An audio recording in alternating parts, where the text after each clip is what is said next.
Hi guys! Welcome to Fundamentals of User Experience Design, a TUTS Plus premium course. I'm Sarah Khan, and today we're going to talk about wireframes.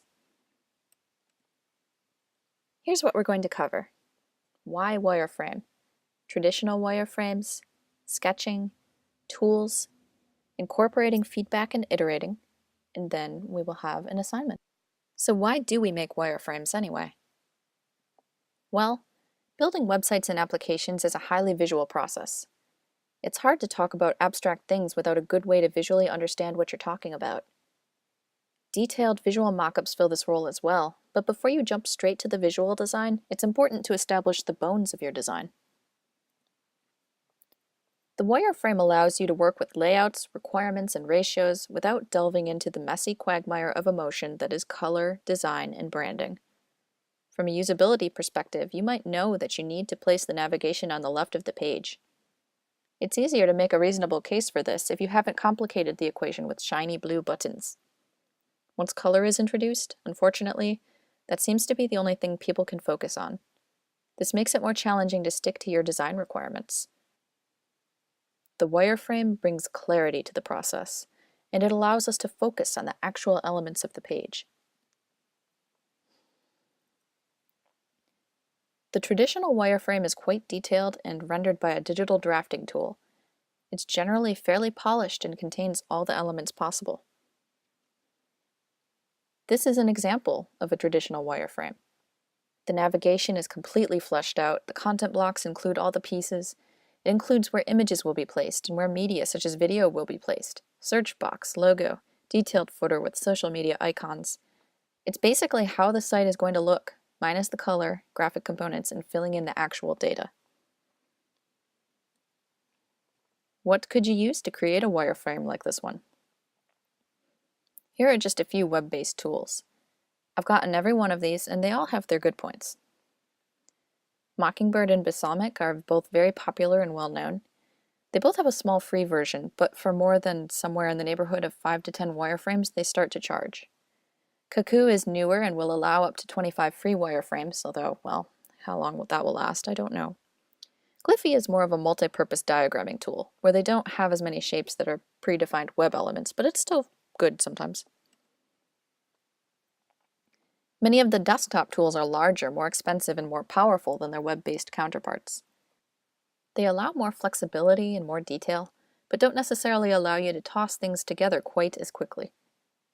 My personal emphasis is more on light and quick, so my preference has typically been the web-based tools, but there's a situation for every tool. As I've mentioned before, I'm a big fan of the paper wireframe. It's quick and light, and you can change your mind without much repercussion.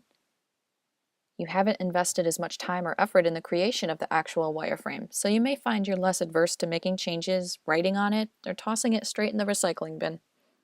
Here's a quick example. This is a super non-detailed, quick version of a wireframe. This one involved a black marker and some scrap paper. This one did the same. Now with a paper wireframe, you can also get more detailed and precise. Let's go check out UI stencils. I have this stencil kit, and I love it very much for making paper prototypes.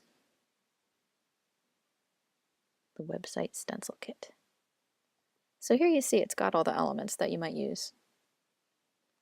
And it allows you to render them accurately without being an artist. There's a point where you want to invest a little more time on the wireframe. For example, if you're ready to show it to a user. Making wireframes is like carving a statue. You begin with the rough, and you get a lot more detailed and specific as you go along.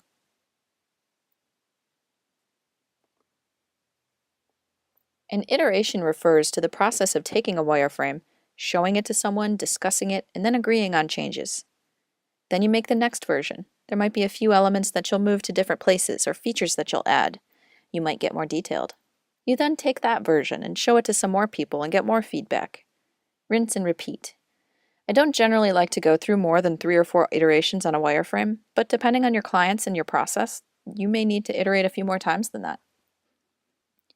One of the main strengths of the wireframe is to keep your stakeholders or clients from becoming distracted by the colors and design. But it's also to keep you as the designer from becoming too invested in any one design. It's a place to visualize and try on many different looks, layouts, and ideas with a minimum of investment.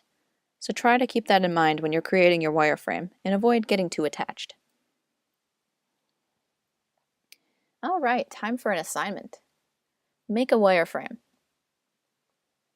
Go back to the example that we worked with last time. You remember the interaction design, the requirements that we had?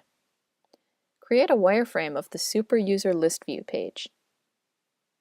Use either a digital tool to create a detailed digital wireframe, or try your hand at a sketch. You don't need a fancy browser stencil toolkit. You just need a pencil and paper, any kind of paper.